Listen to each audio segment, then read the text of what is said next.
आगरा में समाजवादी पार्टी के टिकट पर महापौर का चुनाव लड़ी सपा नेत्री जूही प्रकाश पर उसके पति ने कई गंभीर आरोप लगाए हैं। जहां पर उन्होंने उन पर जानलेवा हमला करने के आरोप लगाए हैं, तो वहीं पर उन्होंने हनी ट्रैपिंग का बात भी कही है। उन्होंने मीडिया के सामने पत्रकार वार्ता में रूबरू होते हुए उनके पेट्रोल पंप पर उनकी संपत्ति को कब्जा जाने के आरोप भी सपा नेत्री पर लगे हैं।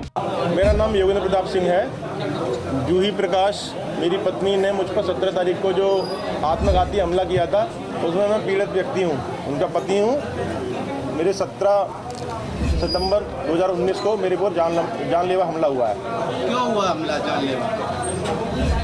वो मेरी प्रॉपर्टी हथियाना चाहती हैं, जो मेरे नाम पर पेट्रोल पंप है उसको हथियाना चाहती हैं, और मेरी प्रॉपर्टी हथियाना चाहती हैं। मेरे नाम पर जो पेट्रोल पंप है उसको हथियाना चाहती हैं। इससे पहले उनका कैरेक्टर का वो पता था कि ऐसी महिला है वो? मुझे जैसे जैसे पता चलने लगा वैसे वैसे मैं उनसे दूर होने लगा। कितने साल हो गए शादी को आपकी?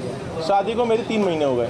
31 मई 2024 में इन्होंने डीसीपी के यहाँ पेश होकर मेरे खिलाफ एक फर्जी मुकदमा दिया, मतलब फर्जी मुकदमे की तहरीर दी, जिसमें इन्होंने ये कहा कि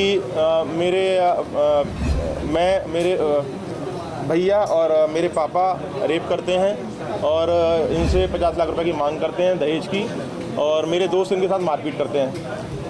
तो पुलिस हमारे घर पे आती है और हम थाना शाहगंज जाते हैं। तो उसके बाद वहाँ पर एक समझौता होता है, जिसमें ये होता है कि कल ही शादी होगी 1 जून को। वो मेरे पास कॉपी है सर। तो 1 जून को मैं इनसे आर्य समाज मंदिर में शादी करता हूँ।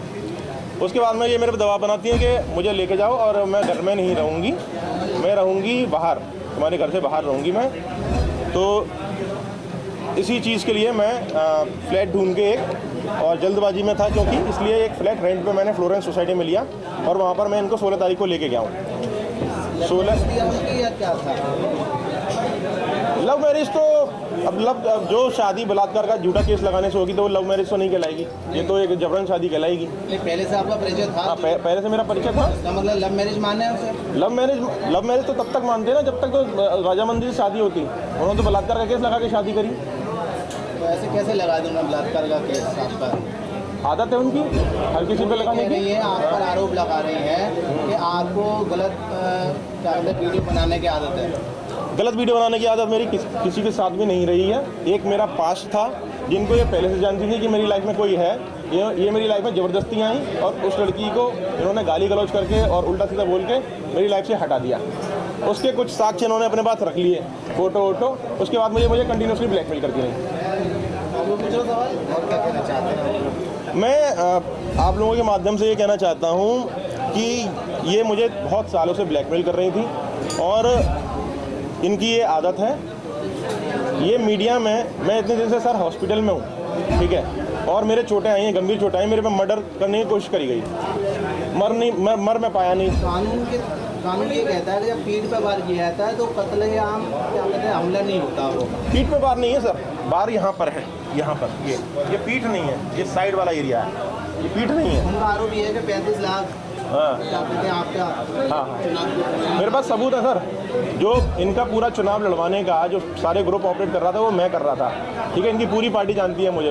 ये अपने जहाँ पे भी जाती थी ये कहती थी कि ये क्या कहते हैं हम लोग ये मेरे फियांसे हैं ये, और यही पूरी चला रहे हैं पार्टी, मतलब यही मेरा पूरा चुनाव लड़ रहे हैं। तो ऑब्वियसली मैंने तो पैसा दिया ही होगा, नहीं तो मैं जो व्यक्ति 2017 में टिकट लेके आया हो पार्षद की, और पार्षद में 4थे नंबर पे आया हो, उसको मेयर का चुनाव की टिकट पार्टी क्यों देगी? आपने क्यों लड़वाया चुनाव? क्यों लड़वाया?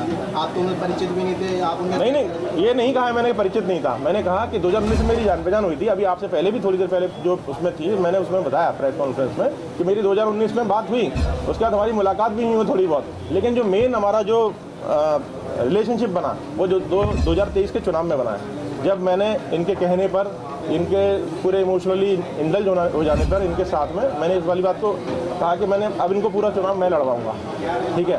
इन्होंने कहा कि मेरे माँ बाप नहीं है, मेरे पास पैसा नहीं है, और मेरा भैया भी एक मर गया है, एक भाई है जो मेरी सुनता नहीं है, भाभी है मेरी सुनती नहीं है, तो तुम ही मेरे सब कुछ हो, तुम्हें ये चुनाव लड़ाना है। उस दिन 18 अप्रैल था, इनके पापा की बरसी थी, उस दिन की बात है ये। उन्होंने कई एक गंभीर आरोप लगाया, जिस तरीके एक लैपटॉप की बात की है, उन्होंने मोबाइल की बात की है, उसमें लैपटॉप में क्या चीज़ें और मोबाइल में क्या चीज़ें? जो आपके पास है? मेरा एक पास था, उसका अगर कुछ भी हो तो वो ये पहले से जानती थी, और मेरा मोबाइल ये रखा हुआ है और लैपटॉप वहाँ पे पड़ा हुआ है। आप उसको लैपटॉप की पुलिस जांच कर ले, उसमें जो भी मिल जाए, और अगर मैं दोषी हूँ तो कोई बात नहीं।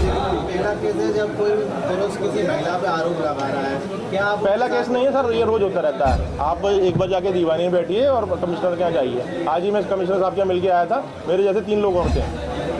आजकल इन सब जूही प्रकाश का अगर आपके अकॉर्डिंग डाले तो क्या है कैरेक्टर, जी? ब्लैकमेलिंग का कैरेक्टर है उनका हनी ट्रैपिंग का कैरेक्टर है उनको बहुत सारी मेंटल बीमारियां हैं, बहुत हाइपर एग्रेशन है उनको रिश्ते नाते बनाने नहीं आते हैं, उनके किसी से भी अच्छे रिश्ते नहीं, किसी से भी अच्छा संबंध नहीं है अपने घर में। और हमारे हैं, मैं चाहता हूं कि आप लोग मेरी बस ये चीज़ें जो उन्होंने मेरे ऊपर उठाई हैं उसको अपने माध्यम से बताएं, और जो कानून प्रशासन से मेरी मांग वो है कि मुझे बचाएं और इनको जेल भेजें।